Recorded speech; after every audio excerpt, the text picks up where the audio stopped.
Eu sou a Karen Deniz, neuropsicopedagoga, e eu transformo a vida de neuropsicopedagogos que desejam atuar no melhor nicho e se destacar na sua região em neuropsicopedagogia.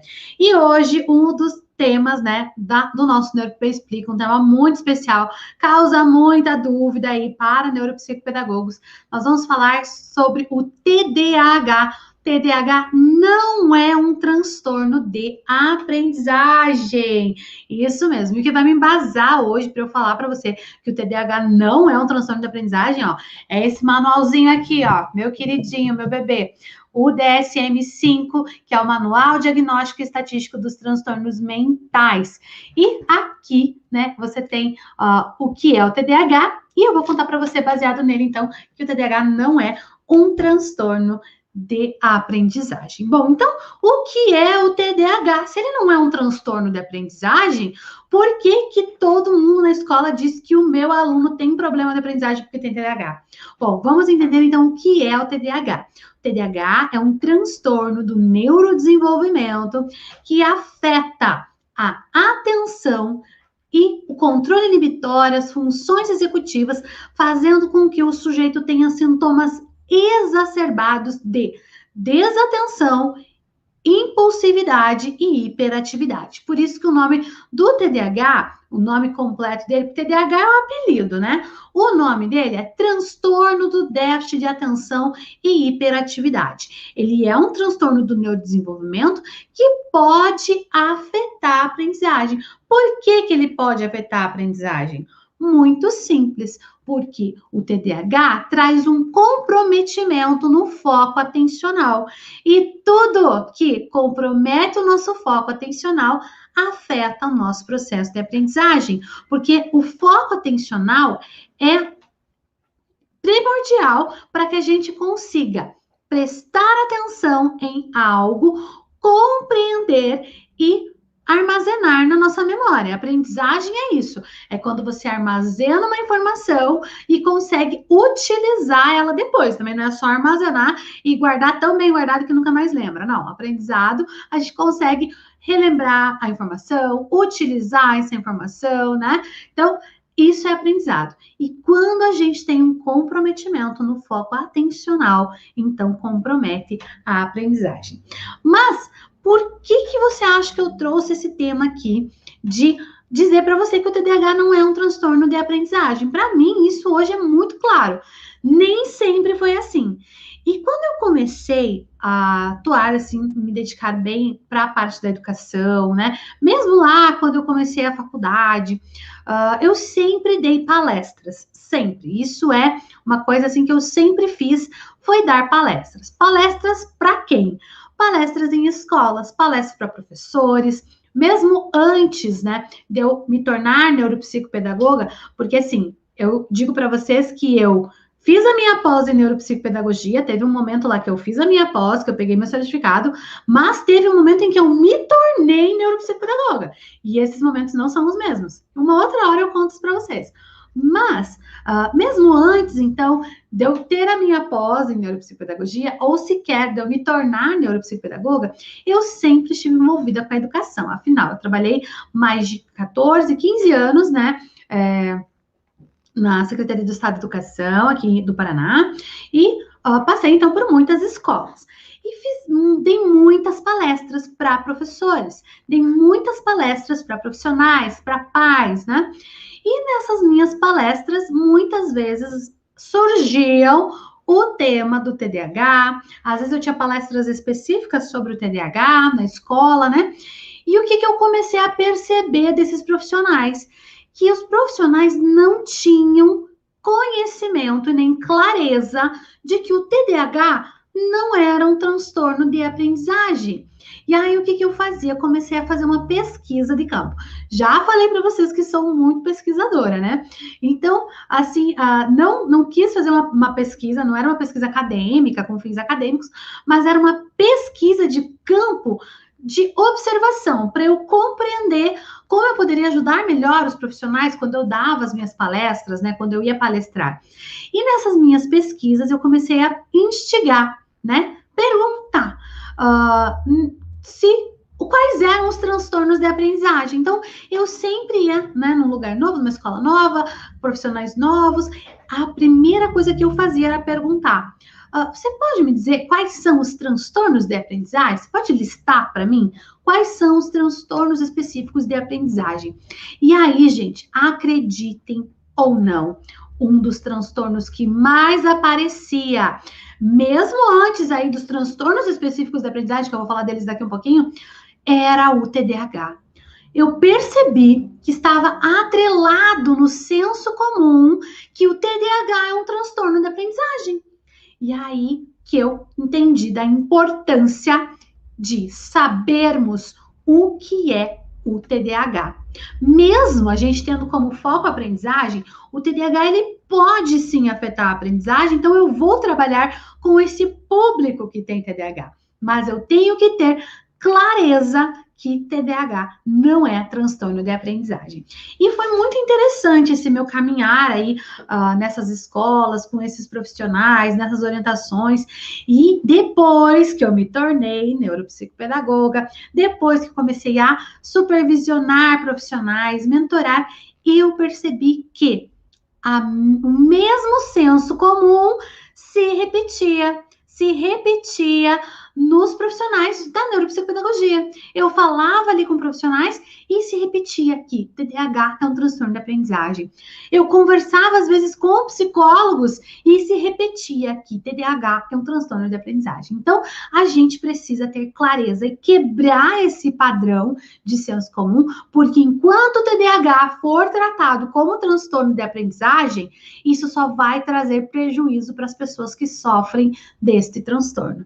Tá? E nossa função é auxiliar esses sujeitos que sofrem, né, dentre todos os outros transtornos do TDAH e conseguir fazer com que eles consolidem as aprendizagens, com que eles tenham sucesso dentro, né, do período escolar e até mesmo depois, porque os adultos com TDAH, vocês vão ver, eu trouxe uns dados estatísticos aí, vocês vão ver, é muito grande a população no Brasil aí com esse transtorno e muito maior ainda a população que nem é diagnosticada, que nem sabe que tem o transtorno do TDAH. Por quê? Porque não teve prejuízo na escola, então não foi identificado com TDAH. Mas o TDAH nem sempre afeta a aprendizagem, porque o TDAH vai afetar o quê?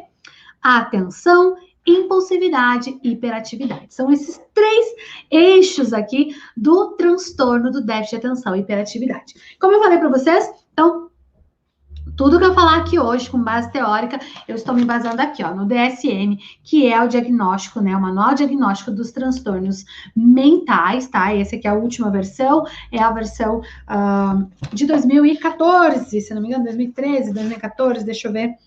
A minha já é uma edição revisada, mas é 2014, minha reimpressão 2018, mas é a de 2014, tá bom? Então, esse é o que está em vigor hoje. Bom, então vamos lá. Eu já falei o que não é o TDAH, né? Já falei um pouquinho ali que o TDAH é um transtorno do déficit de atenção e hiperatividade. Mas por que será que as pessoas confundem tanto com o transtorno de aprendizagem? Bom, porque, como eu falei para vocês, ele traz um prejuízo no foco atencional, esse prejuízo pode levar a uma dificuldade de aprendizagem, né? Precisa ter muito estímulo ali para que ele consiga focar a sua atenção principalmente na escola, nos conteúdos escolares, nos componentes curriculares. Mas o TDAH é diferente do transtorno específico de aprendizagem, porque o transtorno específico de aprendizagem também é um transtorno de neurodesenvolvimento. Ó, vamos ver no que eles são parecidos. Os dois são transtornos do neurodesenvolvimento. Mas o transtorno específico de aprendizagem, ele não vai afetar o foco atencional, ele não vai afetar a hiperatividade, a impulsividade. Ele vai afetar habilidades acadêmicas básicas. E quais são essas habilidades acadêmicas básicas? Leitura, escrita e matemática. Tanto que os transtornos específicos de aprendizagem, a gente tem ali o subtipo da leitura, prejuízo na escrita e prejuízo na matemática. O TDAH, não, ele vai causar, às vezes, um prejuízo nessa aprendizagem, mas o foco do transtorno é a desatenção. Desatenção, hiperatividade, impulsividade, dificuldade de lidar com controle inibitório. Então, tudo ali meio relacionado com as funções executivas. E aí, se tem prejuízo nas funções executivas, que é por onde a gente percebe as informações, por onde a gente capta as informações, a gente vai ter dificuldade nos processamentos ali neurais, né? E não vai haver, então, a consolidação da aprendizagem. Então, é muito importante a gente ter claro que o TDAH não é um transtorno de aprendizagem. Bom, por que, então, é importante a gente identificar o TDAH?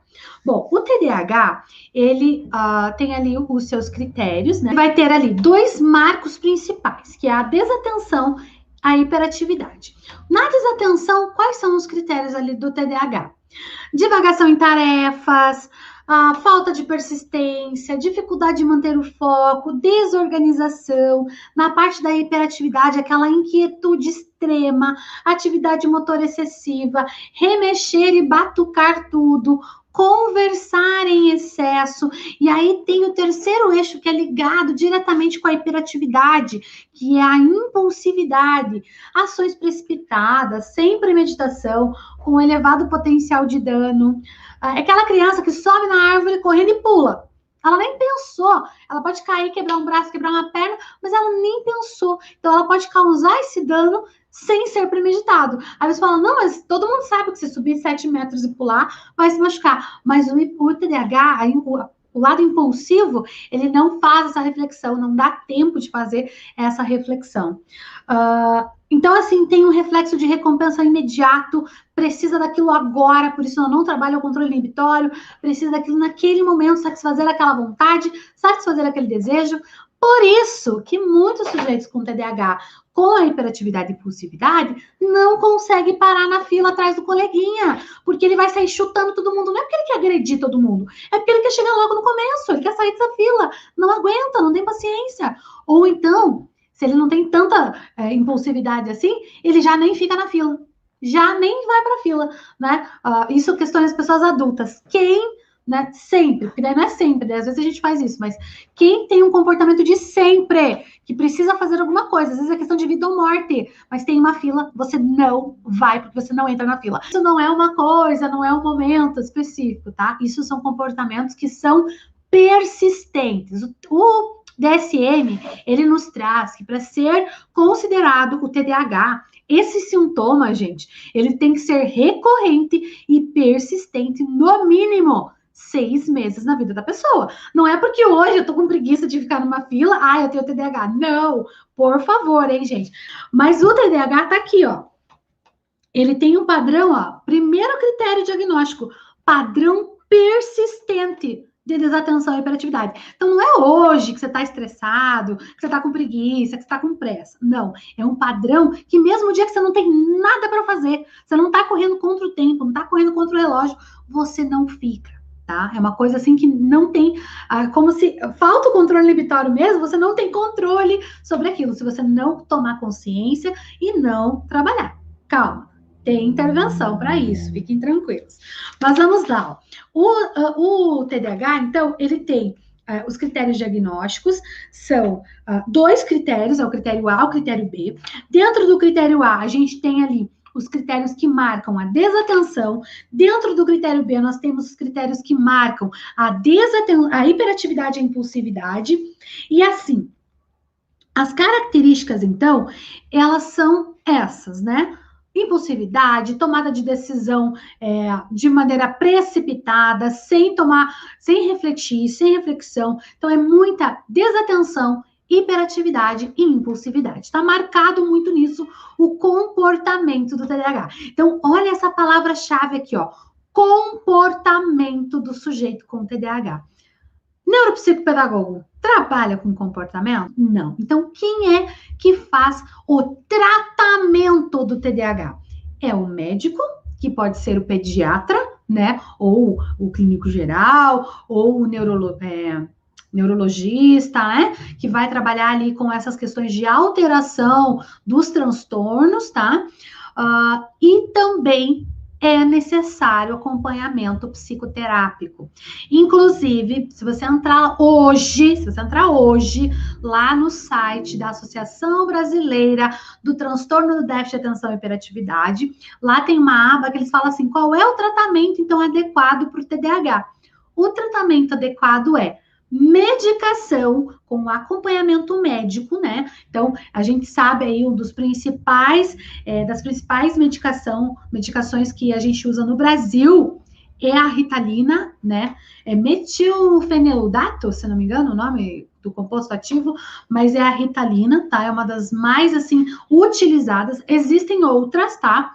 Existem outras medicações, mas a Ritalina é o que mais se recomenda, é o mais utilizado, talvez porque a Ritalina, ela já está aí há mais de 60 anos em uso com essa medicação, né?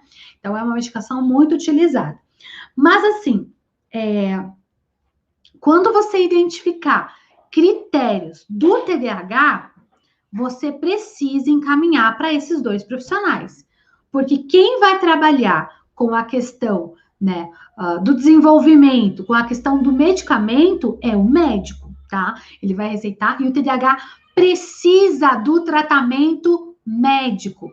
E quem vai tratar o comportamento é o psicólogo, né? Geralmente o TDAH é encaminhado para o que a gente chama de TCC na psicologia, né? Que é a terapia cognitivo-comportamental, que é a terapia que vai auxiliar no desenvolvimento, né? Do controle inibitório, vai melhorar aí o processo atencional, vai melhorar essa tomada de consciência em relação ao transtorno, tá? Agora, o que é que nós aqui vamos fazer na neuropsicopedagogia? Bom, nós vamos atuar na aprendizagem. Então, se eu tenho um paciente com TDAH ou com indicativos de TDAH, porque o TDAH só diagnostica a partir dos 12 anos, né? Então até os 12 anos ele está ali em processo de verificar os seus indicativos. O que nós vamos fazer? Nós vamos trabalhar com esse sujeito, né, nas dificuldades. Por quê? Porque o foco atencional vai prejudicar as aprendizagens. Então, a gente vai trabalhar, assim, com esse sujeito na neuropsicopedagogia, mas nós vamos fazer intervenção neuropsicopedagógica. Nós vamos trabalhar ali desenvolvendo a flexibilidade cognitiva, o controle inibitório, o foco atencional, processo visoconstrutivo, questões de linguagem, questões de raciocínio lógico, né?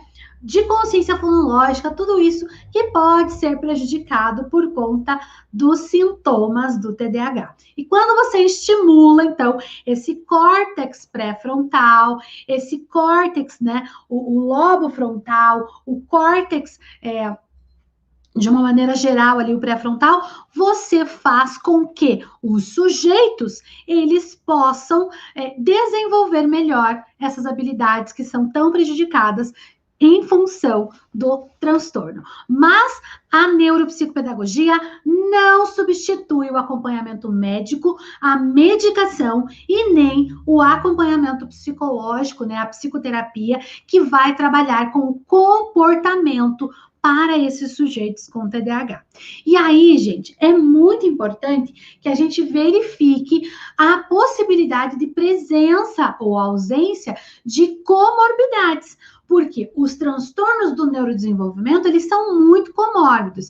E existe, eu vou até pegar o dado que está no DSM. Provavelmente ele já está desatualizado, por quê? Porque esse DSM é de 2014, né? Que é o último em vigor, mas é de 2014. Mas eu quero pegar para vocês aqui, deixa eu só pegar aqui a comorbidade, só o dado certinho do DSM para vocês. A comorbidade diz aqui, que o TDAH, ele é muito comórbido com o transtorno específico de aprendizagem, a Descalculia, é muito comórbido. Ele é comórbido também com TEA, ele é comórbido com transtorno da comunicação, transtorno de fala. Então, a gente precisa, né, verificar esses indicativos de comorbidade, tá? Verificar para fazer todo o encaminhamento necessário. Bom, falamos aqui um pouquinho, eu queria trazer uns dados de umas pesquisas, né, que eu encontrei justamente lá no site, né, da Associação Brasileira de Transtorno do Déficit de Atenção e Hiperatividade. Você sabia que existe uma associação brasileira exclusiva do TDAH, que busca lá lutar pelas políticas de inclusão para esse público com TDAH? É muito legal, gente, eu descobri não faz muito tempo e eu achei ótimo o site deles lá. E lá eles falam assim, ó, que de 3 a 5% das crianças do mundo, de várias regiões do mundo, já foram identificadas com TDAH. Então, pense, parece pouco, mas se você pensar no mundo, 3 a 5% da população é muita gente.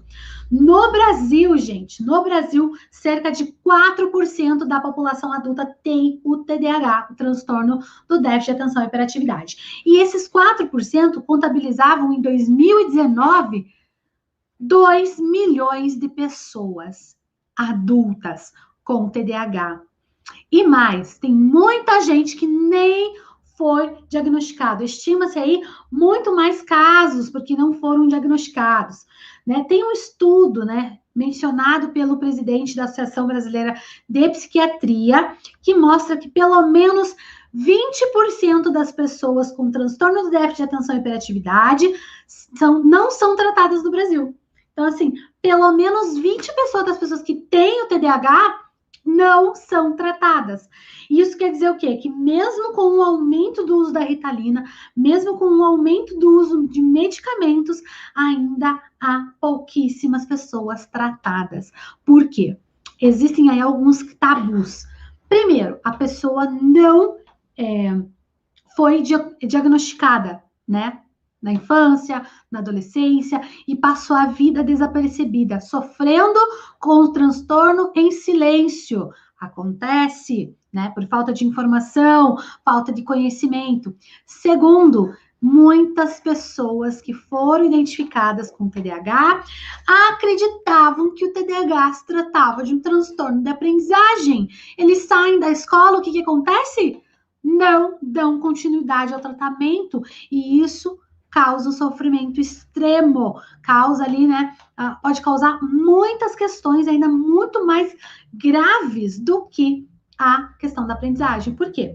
Não sei quantos de vocês acompanharam com a gente a leitura no passado no Clube da NeuroPP do livro TDAH, lá, Mentes Inquietas, né? A gente viu lá naquela pesquisa da Ana Beatriz Barbosa, se não me engano o nome dela, da autora, a gente viu lá na pesquisa muitas pessoas com TDAH, elas se tornam propensas a vícios, né? A vícios. Muitas pessoas com TDAH, elas se tornam propensas a cometer suicídio. Por quê? Por questões emocionais que elas não conseguem resolver, por questões do controle inibitório. Então, é muito importante, gente, que nós tiremos esse mito de que o TDAH é um transtorno de aprendizagem. Ele não é. O TDAH não é um transtorno de aprendizagem, ele é um transtorno que pode afetar a aprendizagem, mas que precisa de tratamento, de acompanhamento, porque ele vai afetar outras áreas do sujeito, mas vai afetar a vida do sujeito em todas as esferas, não só na esfera acadêmica. Então, a gente precisa ter esse cuidado, identificar, desmistificar e ter esse olhar diferenciado para os sujeitos com TDAH. Muita gente acha que ter TDAH é ter déficit cognitivo, é ser burro, porque se esforça, não consegue se concentrar, porque tenta e tira uma nota baixa na escola. E a gente precisa se conscientizar que não é isso que acontece, que o TDAH, ele não tem déficit cognitivo. Pelo contrário, nós conhecemos aí gênios brilhantes que tinham TDAH, que, né, pessoas principalmente da área artística, porque o TDAH, ele pode ter o déficit de atenção, mas ele tem uma criatividade genial, uma criatividade estupenda. aprenda. Então, nós precisamos valorizar as características e não rotular nas dificuldades. A gente precisa valorizar os potenciais e desenvolver esses potenciais. Já pensou quantos gênios já passaram pela sua mão aí que, por causa do rótulo do TDAH, tiveram as suas potencialidades, as suas habilidades suprimidas? Já imaginou? Para fazer uma reflexão. Então, a gente tem que ter esse cuidado. Bom, vamos aqui, né, recapitular, então, tudo que a gente já falou, para a gente não esquecer. Então, primeira coisa, TDAH não é um transtorno de aprendizagem. Segundo, é um transtorno do neurodesenvolvimento que pode sim afetar a aprendizagem, mas ele vai afetar todas as esferas da vida do sujeito, não só a esfera acadêmica. Outra coisa que nós vimos aqui que é importante que a gente reconheça e identifique os sintomas para que a gente possa, né, encaminhar esse paciente para o tratamento adequado. E o tratamento adequado para o TDAH envolve acompanhamento, né, psicoterápico e medicamentoso. Que mais? Nós vimos aí um dado estatístico que já deve estar defasado de 2019, que mais de 2 milhões de pessoas adultas no Brasil possuem, né? Já foram diagnosticadas aí com TDAH. Mesmo assim, poucas recebem o tratamento. Bom, eu queria, né, só completar com vocês aqui, que como a gente está nos critérios aqui do DSM, eu queria falar para você, então, anotar aí os critérios, né, mais importantes, então, aí, para a gente ver os subtipos, né? O TDAH, então, ele vai ter ali 3 eixos: hiperatividade, impulsividade e desatenção.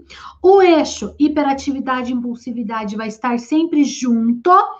Para ser um transtorno, tem que ter a presença ali, ser persistente esses sintomas mais de 6 meses. E a gente tem ali a questão da presença sempre da hiperatividade e da impulsividade. Existem algumas pessoas que ignoram aqui o DSM e falam, mas tem o transtorno do déficit de atenção somente, ou tem o transtorno da hiperatividade somente. Não, o DSM ele não fala isso, gente. Ele fala que o TDAH, eu vou te ler aqui para vocês de novo. O transtorno de déficit de atenção e hiperatividade é um padrão persistente de desatenção e ou hiperatividade e impulsividade, que interfere no funcionamento e no desenvolvimento, conforme, né, caracterizado aqui pelos 2 itens, que é o de desatenção e o de hiperatividade. Mas tem pessoas que acham que pode dividir. Só que o DSM ele não divide. Ele traz pra gente 3 subtipos, tá? Todo TDAH vai ter, em alguma medida, a desatenção, em alguma medida, a impulsividade, a hiperatividade. Mas ele pode ter mais destacado um subtipo em função do outro. Por exemplo, é muito comum em meninos o subtipo hiperativo impulsivo. Enquanto que é muito mais comum, muito mais persistente, mais presente em meninas, o subtipo desatento, sem a hiperatividade, sem a impulsividade. Por quê? Né? Não que ela não tenha hiperatividade, não que ela não tenha impulsividade, mas porque o que vai ficar mais em evidência é a desatenção. E existe, né, algumas escalas aí que você pode fazer para aferir. Tem a escala do SNAP, que é para crianças, tem a escala do SRM, 8, que é para adultos, e você pode aferir essa pontuação. Mas o importante é você saber que existem 3 subtipos. O subtipo desatento, predominantemente desatento. Vamos ver como é que ele traz aqui no DSM. Ó, vamos lá. Porque eu gosto de falar o que está aqui no DSM. Não quero falar o que eu acho, não. Vamos lá.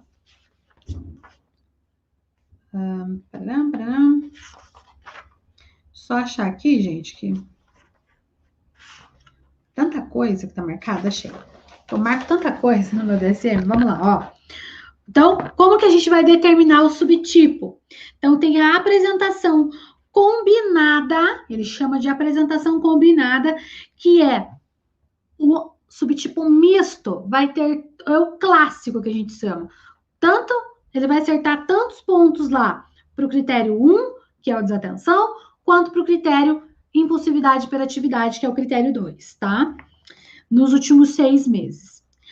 Aí a gente tem a apresentação predominantemente desatenta, que é o subtipo desatento, que ele vai apresentar mais critérios 1 do desatento do que o hiperativo nos últimos 6 meses.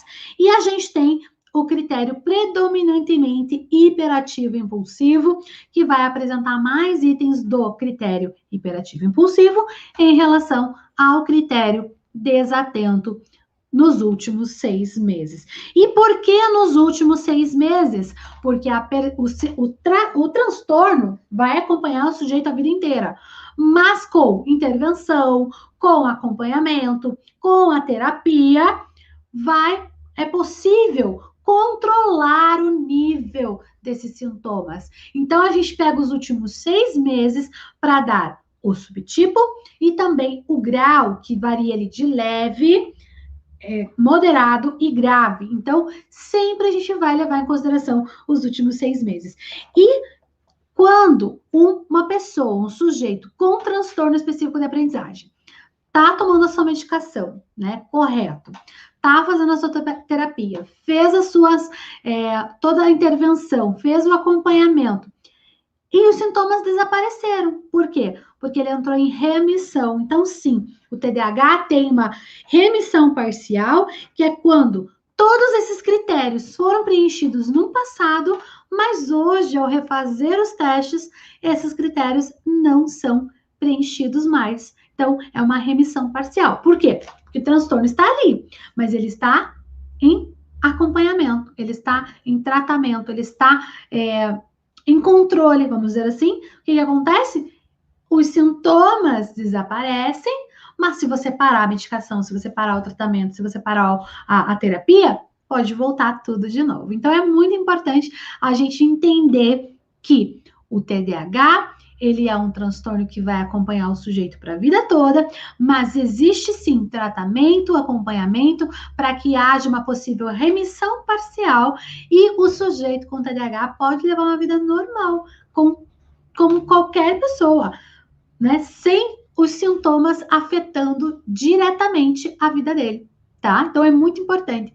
E lembrando, não é um transtorno de aprendizagem, não é um déficit cognitivo, não é preguiça, não é burrice, não é nada disso. É somente uma alteração neurobiológica, onde o processamento das informações são diferentes e o processamento, principalmente no córtex pré-frontal, ele é prejudicado, causando aí essa dificuldade do uso das funções executivas, como memória de trabalho, flexibilidade cognitiva e também controle inibitório. Bom, esse foi o nosso tema de hoje. Então, a partir de hoje, você já sabe, TDAH não é transtorno de aprendizagem. Vamos disseminar essa informação, vamos divulgar, vamos desmistificar esse mito, né? Porque o TDAH é um transtorno do neurodesenvolvimento que afeta a atenção, a hiperatividade e a impulsividade, mas não é um transtorno de aprendizagem. Bom, é o DSM, Manual Diagnóstico Estatístico dos Transtornos Mentais, tá? Esse aqui é o DSM, que eu embaso para tudo em relação a transtorno, tá bom? Tudo que tem relação com transtorno, eu me embaso aqui no DSM. O que causa o TDAH? Olha essa pergunta. Então, não se sabe aí, existem possibilidades de causa orgânica, genética, né, epigenéticas. Então, não se tem aí um motivo, mas é uma alteração. Normalmente ela é genética, tá? Ela tem aí uma hereditariedade, porque vamos lembrar que genético nem sempre é hereditário, tá? Mas existe sim uma hereditariedade, tá bom? Mas assim, não tem uma causa específica. Se você, por exemplo, né, vou falar uma coisa bem absurda, né? Se a mãe tá grávida e toma limonada, vai dar TDAH. Não, Não tem isso, gente. Ele pode, né, ter ali o fator herdado, mas também tem o fator de uma alteração genética, uma alteração do neurodesenvolvimento, que vai afetar os circuitos neuronais. E aí são esses circuitos, principalmente, né? O que afeta um TDAH? Se a gente for falar organicamente, biologicamente, afeta os circuitos do córtex pré-frontal, afeta o funcionamento da amígdala, que faz parte do nosso sistema límbico, e também a produção de alguns neurotransmissores que são primordiais para o desenvolvimento da atenção e também do controle inibitório, tá bom? Mas não tem, assim, uma causa, não é uma doença, por isso que é um transtorno, tá? Porque doenças, a gente tem uma causa bem específica. O transtorno em si, a gente sabe que é uma alteração neurobiológica, nesse caso, que é um transtorno do neurodesenvolvimento, mas que causa uma desordem neuropsicológica, tá bom? O alto consumo de açúcar aumenta os níveis de desatenção para quem tem TDAH? Já li algo sobre isso? Sim, aumenta. Por quê? Vamos lá. O que o açúcar causa? Aí, gente, não é a minha expertise, porque eu não sou nutricionista, não entendo muito dessa parte da nutrição, da fisiologia, né? Por conta da alimentação, mas esse aí, um pouquinho aí eu entendo. Vamos lá. Que é o açúcar? O açúcar é um carboidrato, né? Super forte, um carboidrato ali, eu nem sei como é que chama ele, NeuroPPD, me ajuda. Fugiu o nome. O carboidrato simples, isso mesmo. Simples e complexo. Então, o carboidrato simples. O que acontece? O carboidrato simples, ele cai no nosso organismo, ele vira energia. Então, pensa, ele vai aumentar o nível de desatenção no sentido de que a ingestão de muito açúcar vai demandar o quê? Vai demandar esforço do nosso organismo para fazer a digestão desse açúcar e mandar essa energia para todo o organismo. E é o que acontece? Ele aumenta a hiperatividade. Por quê? Porque quanto mais energia eu tenho, principalmente vinda de um carboidrato simples, que é quase que imediata, eu fiz a ingestão, ele vai bater ali no meu organismo essa energia, eu vou ter os meus processos acelerados. Para quem tem TDAH, vai aumentar a hiperatividade, e com a hiperatividade, que é externalizada de forma motora, mas existe uma hiperatividade muito grande mental do TDAH, eu vou perder foco atencional, porque eu não vou conseguir me concentrar em uma coisa. Então, a ingestão de açúcar, até para pessoas que não têm nenhum tipo de transtorno, ela afeta, sim, na aprendizagem, principalmente afeta na atenção, na verdade, e na hiperatividade, principalmente para quem tem o transtorno, vai afetar. Já recebi crianças com diagnóstico dado por neuropedagogo, será? Menor de 12 anos, tá certo? Tá errado! Nem sei. Ó, pelo amor de Deus, não me fala que é neuropsicopedagogo, que eu tenho um chilique aqui. Tá errado. Primeiro, não se dá diagnóstico de TDAH para quem é menor de 12 anos de idade. Isso tá aqui no DSM. Eu não vou dizer que é uma lei, mas é uma lei, gente, é uma lei, é uma regra. Não se dá diagnóstico de TDAH para crianças com menos de 12 anos de idade, porque até os 12 anos de idade, esses sintomas precisam ser maturados. Muito do que é sintoma de comportamento de TDAH ainda não foi maturado no desenvolvimento. Então, até os 12 anos vai ter a maturação desses requisitos, né, que vão sim classificar em TDAH ou não. Segundo, ninguém que não é médico pode dar diagnóstico. Uma vez eu entrei numa live e falei que ninguém dá diagnóstico. Aí me falaram assim, o psicólogo dá. Gente, estou estudando psicologia. Psicólogo não dá diagnóstico. Psicólogo dá psicodiagnóstico. Se fosse a mesma coisa, não era psicodiagnóstico, né? Então, psicodiagnóstico é uma coisa, diagnóstico é outra coisa. Quem fecha diagnóstico de um TDAH é um médico, não é um neuropsicopedagogo, muito menos um neuropedagogo que não tem campo de habilitação de atuação clínica. Neuropedagogo é uma especialização, não é uma pessoa que está habilitada para atuar com clínica. Não existe uma área de neuropedagogia clínica. Não existe. Então, pelo amor de Deus, Se você recebeu isso, claro, você não vai ser antiético com a pessoa, não vai fazer nada, mas vai refazer toda essa avaliação para verificar indicativos. E nunca uma pessoa que não é um médico pode diagnosticar alguém. Nós, enquanto profissionais, quem é minha aluna sabe, eu sou muito chata com relação a isso, tanto que vocês viram que até meu sorriso sumiu, né? Deixa eu voltar com ele, pera.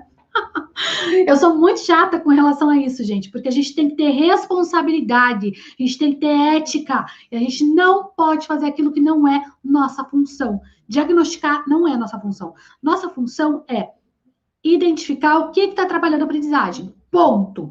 Mas dentro disso existe uma complexidade maior, que é enxergar. Ai, que susto! Se for neuropediatra, pode, gente. Neuropediatra pode, tá?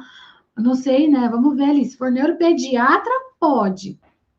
Mas eu já fico revoltada. Só que esse neuropediatra está equivocado, porque a gente só faz diagnóstico a partir de 12 anos de idade. Deixa eu até ver se eu consigo achar rapidinho aqui para vocês. Ufa, até já fiquei um pouco mais calma, já acalentou meu coração.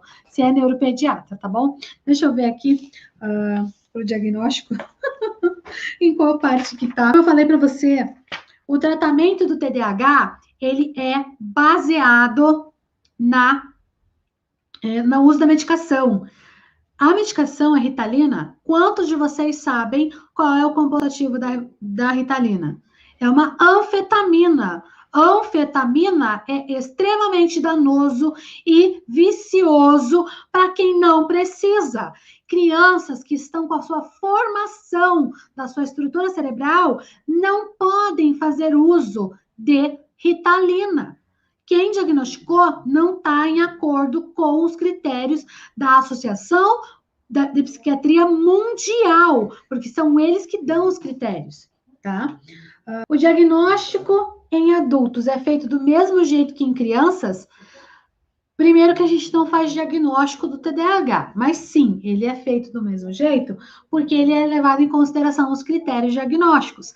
Existe uma escala para adultos e uma escala para crianças, né? Que vai modificar apenas pela questão do tipo de comportamento apresentado. Você não vai perguntar para um adulto se ele está subindo no sofá, né? E não para de pular do sofá. Se ele sobe, enfim, né?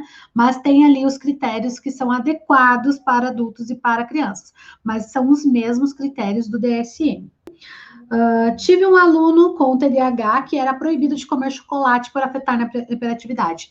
Exatamente, porque o chocolate, ele vai levar uma produção, uma hiperexcitação de alguns neurotransmissores, né, que são prejudiciais aí para a hiperatividade, para quem já tem, né, hiperatividade, ele vai causar mais hiperatividade. Então, pode ter esse tipo de situação, sim. Se for ordem de nutricionista ou do próprio médico, tem que cumprir essas determinações. Bom, mas é isso, pessoal. Um beijo, super beijo para vocês e até mais.